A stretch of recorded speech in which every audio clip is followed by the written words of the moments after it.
حضرت حسین رضی اللہ تعالیٰ عنہ تو بہت بعد میں شہید ہوئے ہیں.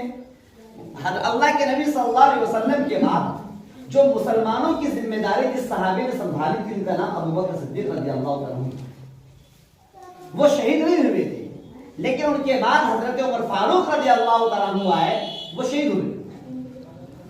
ہم لوگ کیوں نہیں ڈھول بجاتے ہیں جبکہ عمر فاروق رضی اللہ تعالیٰ عنہ وہ صحابی ہیں جو مسلمانوں کے امیر تھے, جن کے بارے میں اللہ کے نبی نے فرمایا اگر میرے بعد کوئی نبی ہوتا تو وہ عمر ہوتا. عمر بھی شہید ہوئے ہیں, ان کے لیے ہم نے ڈھول نہیں بجایا. اور عمر بھی اسی 2 محرم کو شہید ہوئے تھے.